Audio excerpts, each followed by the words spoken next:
Hello, guys. Good evening.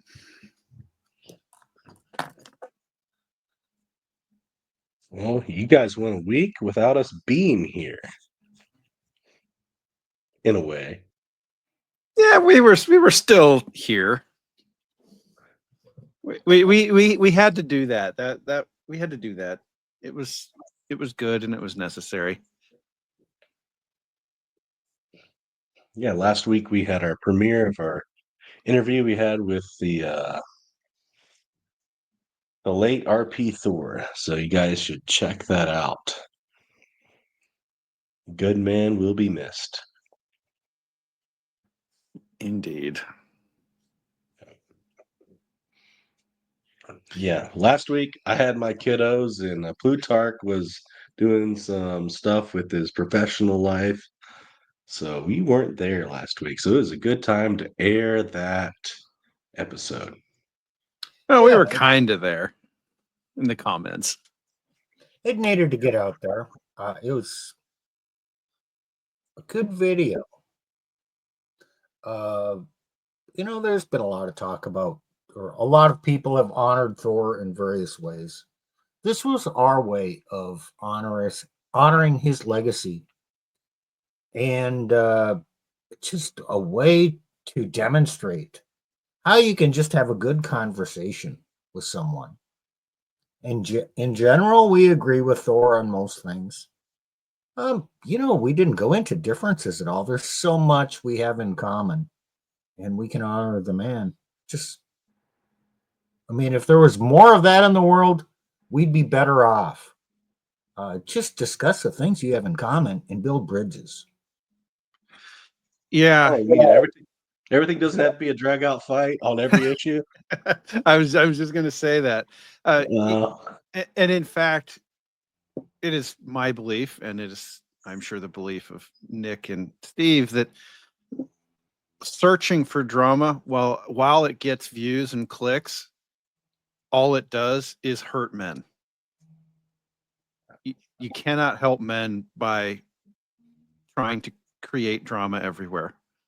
Yeah, you might meet your ad revenue, requirements, and okay, great, but you can't help men doing that.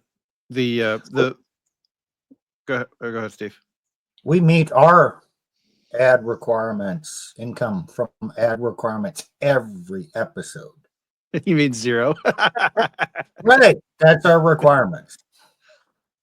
We don't want money from this. We don't want that temptation. Just keep the message. Yeah, pretty much, actually. This for us, we all have jobs. You'll probably see Nick in a new location here in a bit. If you guys remember back to our prior streams, he had a favorite hotel he was in. So, yeah. Yeah. But yeah, I would much rather have conversations with men. The old Red Pill was a lot like that. It was conversations amongst men. They weren't trying to compete with men for views and eyeballs and stuff. They sat down, they discussed the problem, they discussed whatever problem was in front of them, and they said, okay, here's what the problem is, here's what you can do about it. And that was it. That was enough for them. Well, things would get heated once in a while in the debates, but you respected somebody with their opinion, and it was never personal, and nobody was making any money off of it at the time. Well, a few people split off and wrote books, but I don't think they made a career out of that, except for maybe Rollo. There wasn't the funnel revenue model wasn't followed yet. No, it wasn't. Yeah, it wasn't developed. Now, tonight, we're actually going back to that era because maybe we are pining a little bit for that era. And Nick has been doing this sort of ongoing series on Dalrock. So tonight we're going to do another Dalrock episode. So Nick, that's amazing. Dalrock, I encountered, so I did ministry, I did all my things. I became red pill before I ever read Dalrock. And I came to certain conclusions, and I keep reading Dalrock. I'm like, oh, he thought the same thing I did, except I never read the guy. The truth is like that, though, isn't it, Nick? Yeah. I was like, dang, this guy was telling it way before I came around, and I had never heard of the guy. So it sounds to me like you're saying the truth is timeless. Yeah. Absolutely.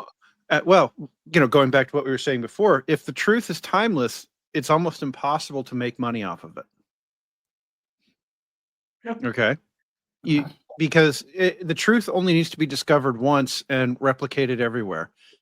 So, if you have to make money off of it, then the one thing you cannot do is tell the truth. And I've encountered this in so many places recently, in my personal life, in my professional life, obviously here in the red pill space. It is impossible to make money on the truth. And what people will do is they will obfuscate the truth. They will put it behind paywalls. They will, you know, they will say, "Oh, hey, look, you've got to sign up and be a member or whatnot." And I don't think that helps men. None of that here, guys. You can send us an email, put us a comment in the chat. We'll try to get back with you as soon as we can because we actually freaking care. So before we get into Dalrock, this was what, 15 years ago? Maybe our Starting. started, yeah. Our Dalrock article is probably 12, at least 10 years ago. The red pill, well, it started out as a manosphere. It really hadn't even been branded the red pill at that time. And it was very small number of people who stumbled across the blogosphere and were doing these things. So the awareness was very small. The truths were there. And you know what? It's gotten more popular and more men have come on board. So kind of a lot of people know what the red pill is, but the world has not improved. Nothing has gotten better. Back in those days, it was still possible to date a woman without all of the absurdities. It's only gotten worse. Yep. Oh dear God, Oh, yeah. yes. Oh, man. The delusion factor has amplified at least 10 times fold, if not worse. Because okay, they were talking about women, yes, and the nature of women. But the idea that there's just no good women out there. No matter what I do, they're all the same.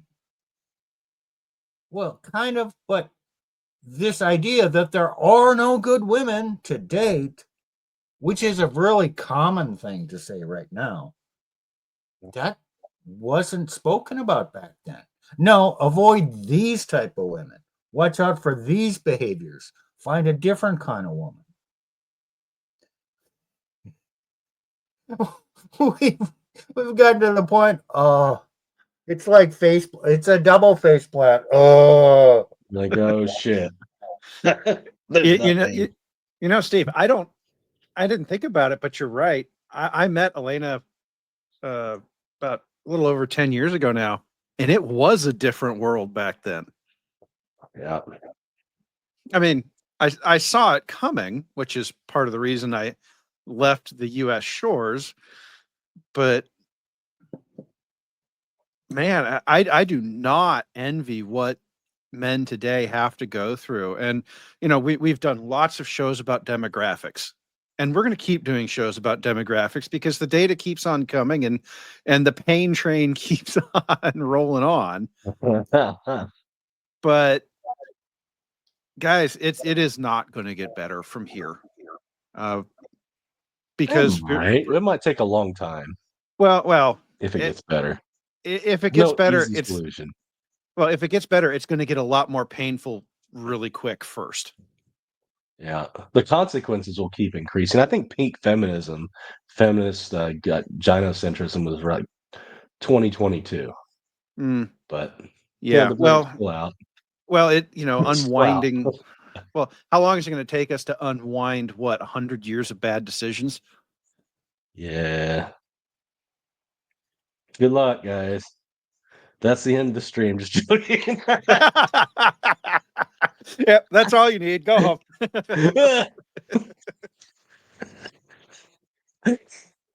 Sucks to be you. Hey, Tacticus, I know exactly what you're saying here, and I love it. All right, so there is an actual plan for the show tonight, but we haven't been on air in a couple nights, so we're just we're just joking around with y'all. Oh, I think it'll continue. This is going to be hopefully a lighthearted episode, but so what I did, it's Dalrock and Fireproof, but I actually started it on Eat, Pray, Love, and then he links the same ideology of Eat, Pray, Love with Fireproof.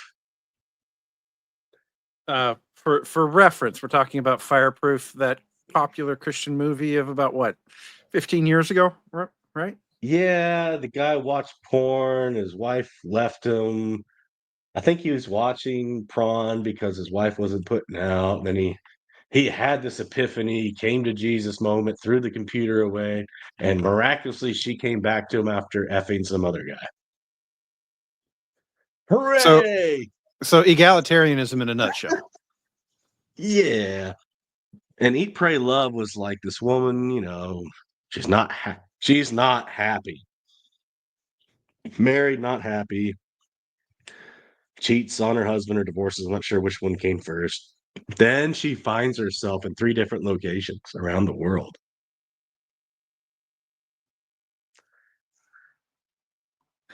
Doesn't Where she she end up? eats and prays and fucks. I was going to say, doesn't she end up fucking her way through India or something Yeah, like eat, that? pray, love. Hey, it's like when they say they want to travel the world, they ride the cock carousel and they're finding themselves. They're on a spiritual journey. Well, they're definitely on some kind of journey. So the other movie that comes to mind, now, does this relate? Thelma and Louise.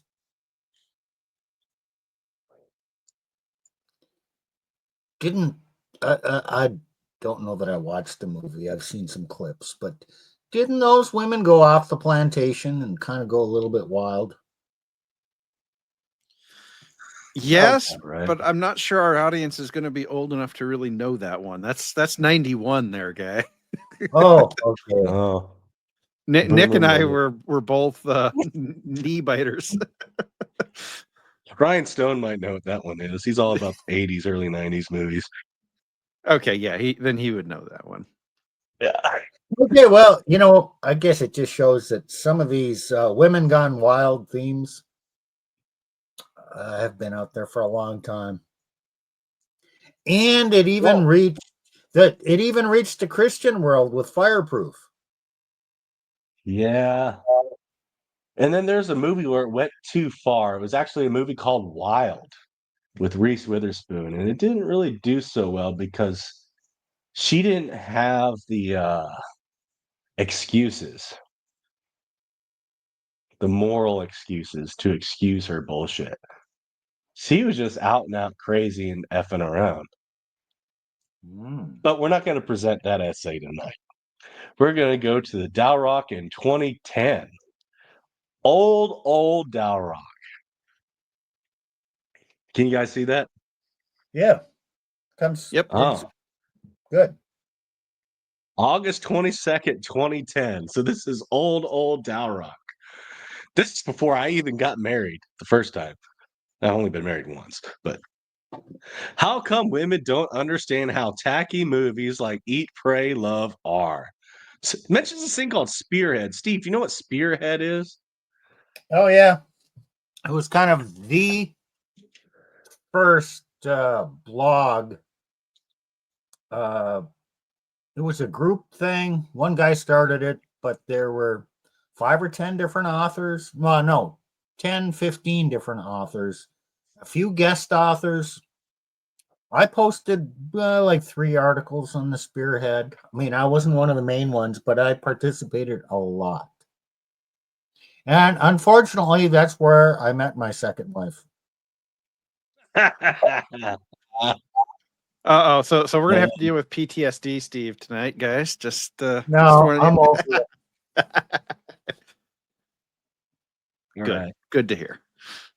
Well, thank you, Steve. So Spear has a post entitled "Feminist on the Defenses" as "Eat, Pray, Love" widely panned by critics. It is an excellent post which discusses how everyone is treating the abominable subject matter of the latest divorce fantasy movie with kid gloves.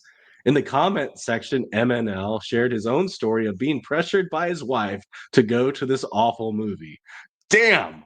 A bunch of my wife's girlfriends just invited my wife out to see this movie as a big couples date this weekend.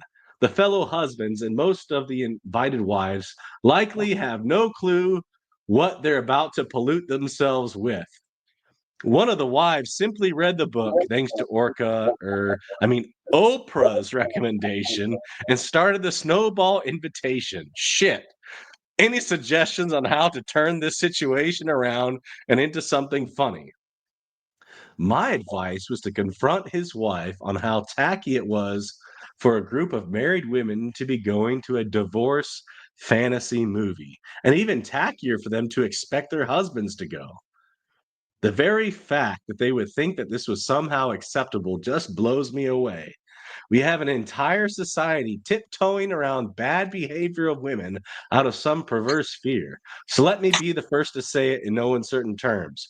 Movies and books that fantasize about divorce, or even worse, the death of a spouse, are tacky, disgusting, and childish. If you are married and read books like this or watch movies like this, you are being tacky, disgusting, and childish. You I know, know for what you uh, got to say, please. I actually want to stop here because I would say that Dalrock is being incredibly restrained in his language. You think? It is. This is not just tacky, disgusting, and childish. This is not just anti-Christian. This is outright evil. You are going to a movie where you revel in evil.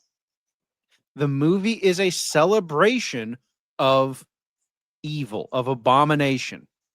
The movie's also a feminist propaganda tactic, and it one-shotted a shit ton of women. Okay, that's a whole separate problem. But so Dalrock, I love you, but you pulled your punch here. This is 2010, Dalrock. True. That is true. We have to be mindful of the context here. So I'm going to insert, instead of tacky, disgusting, and childish, I'm going to say it is an anti-Christian evil abomination. Oh man, It's did I hear corrosive. amen? It's corrosive in encouraging degenerate behavior. And it normalizes it. So this is cool. This Yes. is like normalizing.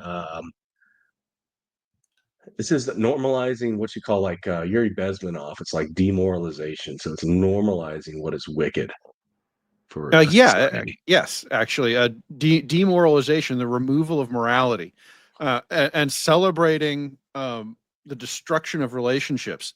Humans are tribal relational creatures, and you're celebrating the destruction of those relationships. That is one of the key components of demoralizing a population.